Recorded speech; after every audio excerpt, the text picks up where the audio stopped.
በራሱ ክብር እንደው እኮ የከተማ ሰው ግርም እኮ ነው የምትሉኝ። ምንም ወኔ የላችሁም። ሴት የት ልደርስ ያለ ወንድ ሻው ምን ፈልጋችሁ ነው? ምንም ችግር የለም ኪራ፣ እንዲሁ ዝም ብለው ነው። በቃ ሂዱ። እንዴ አንቺ መረን ጭራሽ ባህላችን ጠፍቶብሽ ነው ቤቱ ግቡ እንኳን ማትይ። እሷ ባህሏን ጠንቅቃ ታውቃለች። እናንተ ናችሁ እንዳትጋበዙ የሆናችሁት። ፒፒ ማን አድርሷት?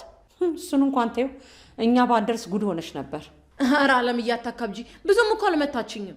ቆይ ደግሞ የዛችኛዋ ዘሎ መግባት እሺ፣ ሆዷንስ ብትመታት እቺ ጦሰኛ እንዴ! እንደውም ቆንጆ ነበራ ብትመታ። እሱ አይደለ እንዴ የምንፈልገው? እንዴ አልገባኝም። ልጇ ቢሞትስ? ይሞታ። ለምን እሷም አብራት ሞት እንዴ? የልጅ ልጄን? ኧረ ተይ፣ እሷም ብትሆን ትኑር። እንዴ አለምዬ፣ የውሸት እናስመስል ስንል የእውነት አደረግሽው እንዴ? ማለት እንዴ ገና ለገና የናሆም ልጅ ይሁን አይሁን ሳይረጋገጥ የልጅ ልጅ ሲባል ተሰማሽ እንዴ? እንደዛ እንኳን ማለት አይደለም። ሰላም ሰላም፣ ጤና ይስጥልኝ ውድና እየተከበራችሁ የቻናሌ ቤተሰቦች እንደምን አላችሁ? በያላችሁበት ሰላምና ጤና ፍቅርና ደስታ ብዝት ይበልላችሁ። ውድ ተመልካቾቼ እንኳን በሰላም ወደ ቻናሌ መጣችሁ። ለቻናሌ አዲስ የሆናችሁ ሰብስክራይብ በማድረግ ቤተሰብ አድርጉኝ። እንዲሁም ላይክና ሼር በማድረግ ሀሳብ አስተያየታችሁን ኮሜንት ላይ ያስቀምጡልኝ።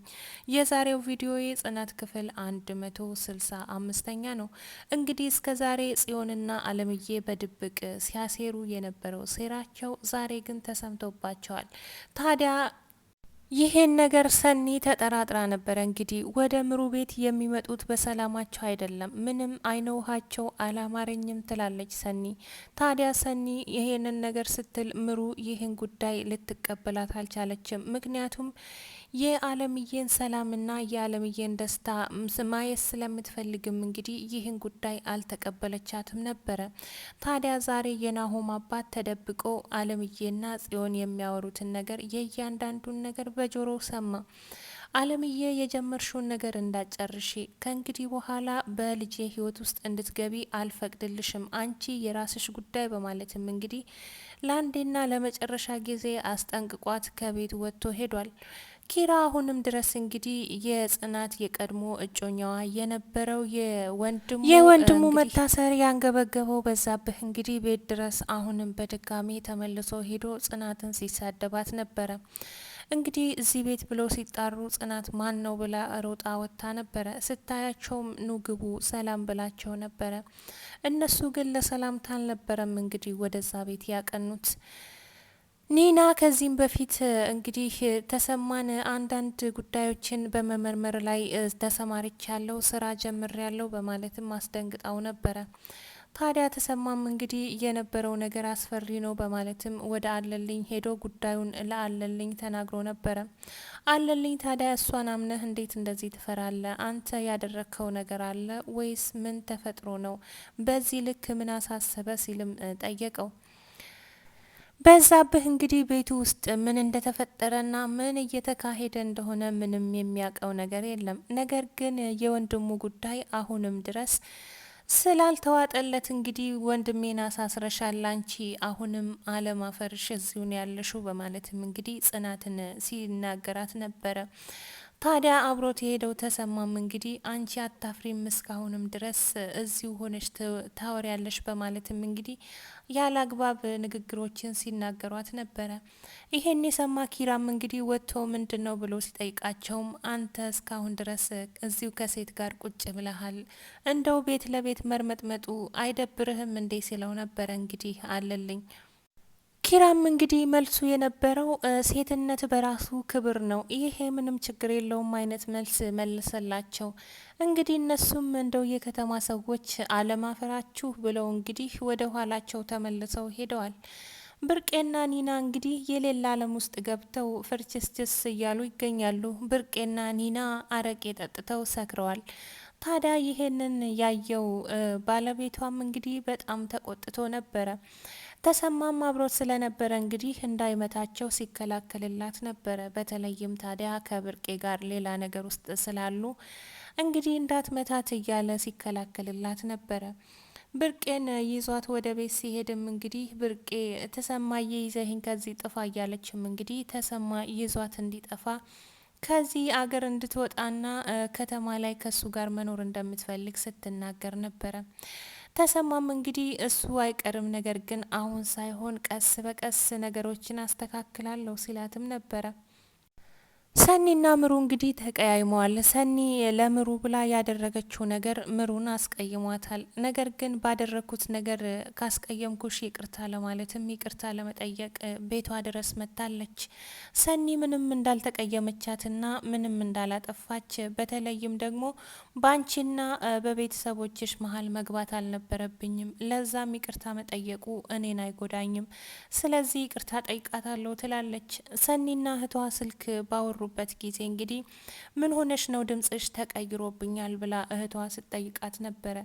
ሰኒም የተፈጠረውን ነገር ተናገረች። ነገር ግን ሰኒ ትክክል እንዳላደረገችና ማንም ቢሆን እንደዚህ መናገር እንደሌለባት ተናገረቻት። በተለይም ደግሞ ሰውን መምታት የለብሽም ትላታለች።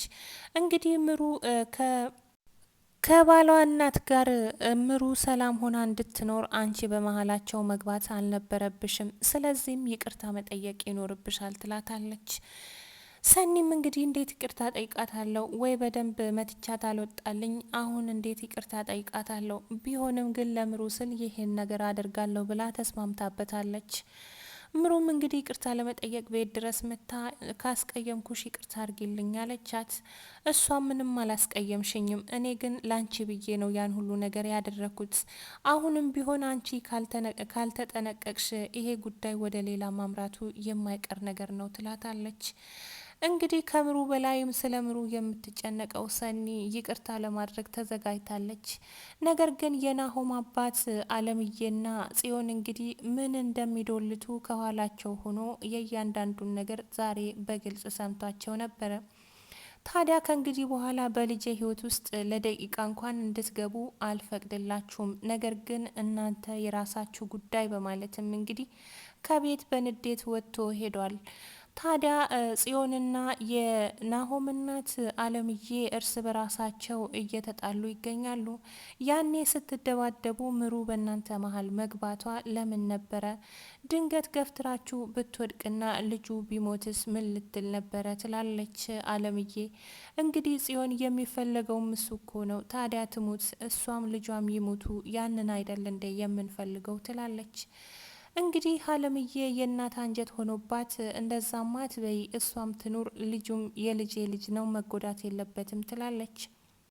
ጽዮንም እንግዲህ አለምዬ ምነካሽ እናስመስላለን ብለን ገብተን እውነት አደረግሽው እንዴ? ነገሩ ወደ እውነት እያመራብሽ ነው፣ ምን እያደረግሽ ነው ያለሽው? ብሎ ሲከራከሩ እንግዲህ የናሆም አባት በመሀል መጥቶ ሲያወሩ የነበረውን ነገር እንደሰማቸው ሲነግራቸው እንግዲህ በጣም ተደናግጠው ነበረ። ናሆምም እንግዲህ ወደ ቤቱ ገብቶ ከሚስቱ ጋር ጥሩ ጊዜ ያሳለፈ። እንግዲህ በጣም ናፍቀሽ ነበረ፣ አሁን ስለመጣሁኝ ምንም ችግር አይፈጠርም ይላታል። እሷም እንግዲህ በጣም ናፍቀሄ ነበረ፣ ቆይተ ቢሆን ግን እኔ ራሴ አንተ ወዳለህበት ቦታ መምጣቴ አይቀርም ነበረ ስትለው ነበር።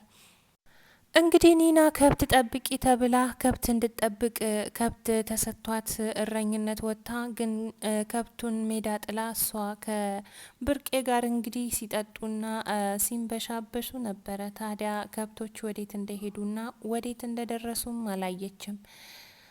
በዛብህም ታዲያ ከብቶችን አይቶ ነበረ። ከብቶቹን አይቶ ከብቶቹን ለመያዝ ሚስቱን ለተሰማ ሰጥቶ እሱ ግን ወደ ከብቶች ሄዶ ነበረ። ኒና እንግዲህ ወደ ቤት ስትሄድ እንኳን ከብት ልጠብቅ ራሷን እንኳን እንደማታቅ ይታይባት ነበረ። ኪራም በጣም ተናዶባታል። እንግዲህ አንቺን አምኜ ላንቺ ከብት መስጠት አልነበረብኝም፣ አሁን እሷን ተያትና ከብቶቹ ወዳሉበት ከብትን ፍለጋ እንሄድ በማለትም እንግዲህ ጽናትና ኪራ ተያይዘው ከብት ፍለጋ ሄዱ። ነገር ግን ከብቱም አልተገኘም። ወዴት ሄደው ይሆን በማለትም ሲጠያየቁ ነበረ። ታዲያ ከዚያ አይርቁም ነበረ። ወዴት እንደሄዱም አላቅም። የሆነ ሆኖ ግን ለአባቴ ምን ብዬ ነው የምናገረው በማለትም እንግዲህ ጽናት በጣም ጨንቋት ነበር።